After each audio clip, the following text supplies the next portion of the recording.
my father's a tough character, and he's relatively low in agreeableness, especially politeness, and although moderate in compassion. And he's a pretty harsh taskmaster, demanding in terms of his standards. And so he was difficult to please. And that's both a blessing and a curse, because the curse is that he's not pleased, but the blessing is that he thinks you can do better. And so, it's really hard to say when someone's on your side, it's not obvious exactly what that means. It's like, well, are they on the side of who you are, or are they on the side of who you could be? And a lot of what is necessary paternal encouragement, I would say, speaking somewhat stereotypically, is being on the side of who you could be.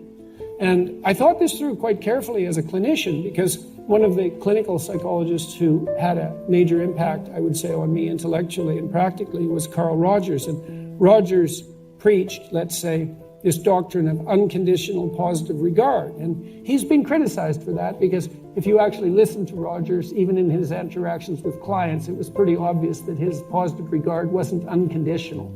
And the problem with unconditional positive regard is, well, you're actually not okay the way you are.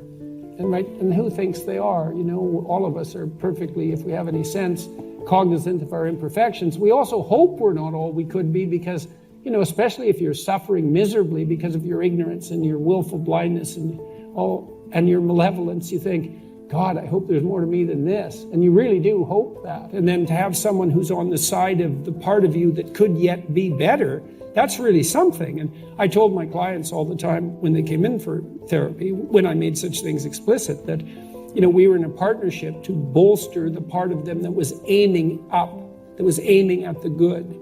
And it was useful for people to partition themselves to some degree into that part that was aiming up and that could be trusted and relied upon as an aid to further growth, and that part that was, bitter and resentful and angry and sometimes homicidal and sometimes worse than homicidal, and that was clearly aiming down in every possible way. And I wanted to be on the side of the better angels of our nature, let's say. And I would say my father was definitely that. And so that was painful in some ways, because it was difficult to please him. And he applied the same standards to himself and paid a certain cost for that. But I did know fundamentally that he had my back. And I mean really fundamentally. And I knew that was not all that common, because many of my friends growing up, especially the group of friends I had before almost all of them dropped out of school, so that would have been junior high, they had very contentious relationships with their father that weren't predicated fundamentally on something like a mutual respect. And that was very hard on them, and I suspect also very hard on their fathers. And my father, when my friends used to come over, he cast a dim light on the bunch of juvenile delinquents that I hung around with in junior high, and perhaps for good reason. But they respected him, and they also knew that he was on my side.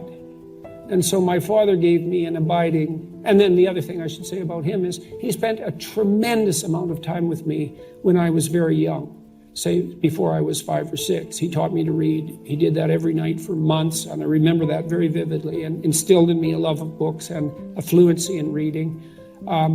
He believed that I could do what I set my mind to.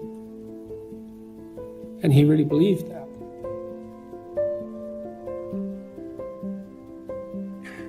University is one of those patriarchal institutions that gives with one hand and takes away with another, right? So when you come here, there's thousands of you, there's tens of thousands of you. So in some sense, as an individual, you're rather faceless. And you're also, in some sense, at the bottom of the power hierarchy in the university. I think more than you should be, but whatever. You are at the bottom of it.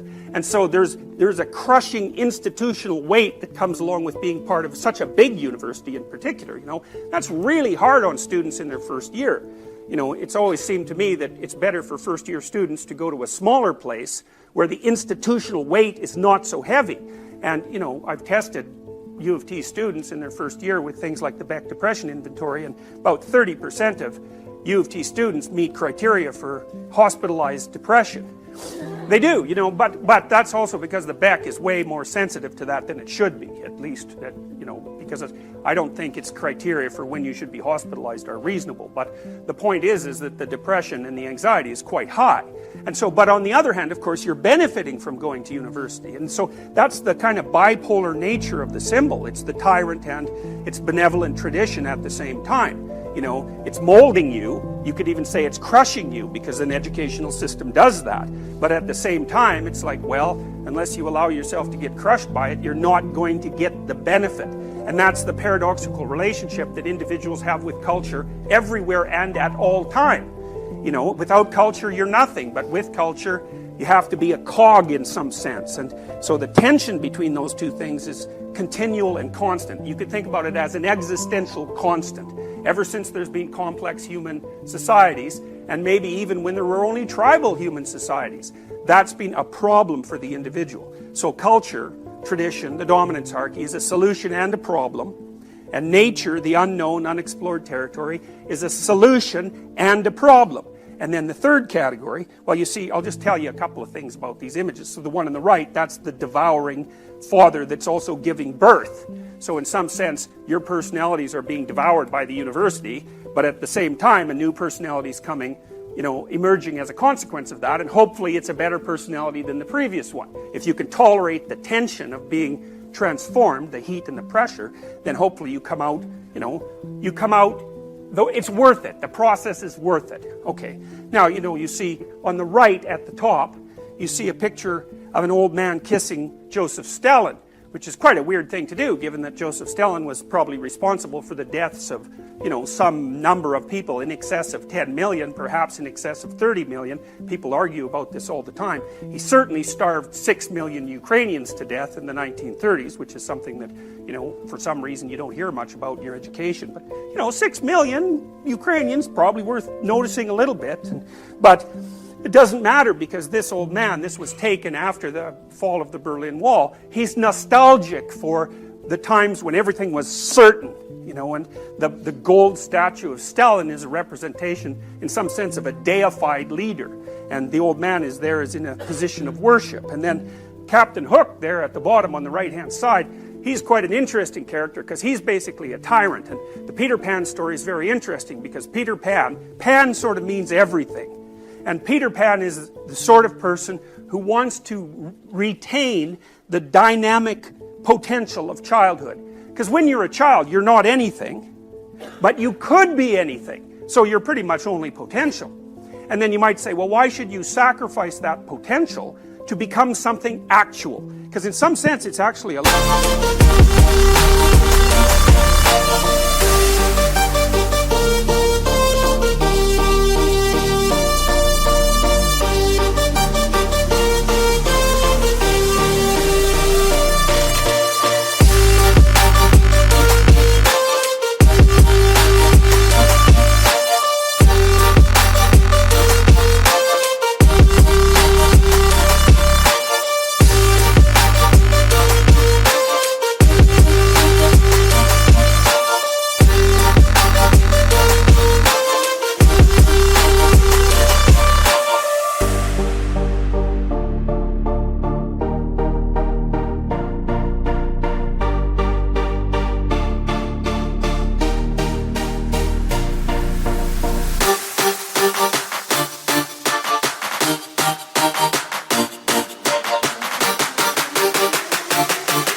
limiting process. So for example, and I mean this in the most concrete possible way, you have more neural connections when you're born than you do at any other time in your life. And most of those die by the time you're 2. So you go through this tremendous pruning process from when you're born from till 2. So it's like you're dying into your childhood personality. And then again, the same thing happens at the end of adolescence between, say, 16 and 20, which is also the peak time for risk for the emergence of schizophrenia. And some people think that's the pruning process gone wrong. But, you know, as an adolescent, you also shed childhood potential to become the limited but specialized and potentially useful thing that you will become. And so you might say, well, is it worth it? Is it worth shedding that potential? And Peter Pan's answer to that is, well, no. He wants to remain in Neverland as a magical boy forever. And he's king of the lost boys, which I would say is that's not much of a dominance hierarchy, right? It's like you're the king of the losers, so to speak, people who can't get their act together and mature. You notice in Peter Pan that Peter Pan doesn't grow up. He doesn't establish a relationship with Wendy, who's actually real. He has to settle for Tinkerbell, who, is a fairy, and they don't exist. And so she's really, in some sense, a figure of his imagination, because he won't mature. He can't have an actual relationship with a genuine person. So he has to satisfy himself with, well, it's something like a pornographic fantasy, actually. So seriously, it is like that. I mean, it's toned down a lot in the movie version, obviously, but still, that's what's underlying it. Now, you might say, well, why doesn't Peter Pan want to grow up? And the answer is, the only figure of authority that's around for him is Captain Hook. And he doesn't like Captain Hook, and that's because Captain Hook is a tyrant, he's brutal, and he's also a coward, because he's lost a hand already to a crocodile with a clock in its stomach. That's chaos and time. That's the dragon that lives underneath everything. It's like the basilisk in Harry Potter. And that damn crocodile's already got a piece of him, which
is exactly the case. Like, that crocodile's got a piece of me.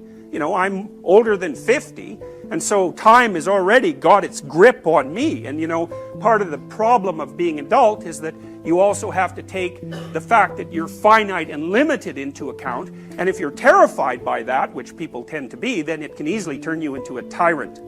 because you're afraid of everything or disgusted by everything, and you have to ramp up the amount you control it.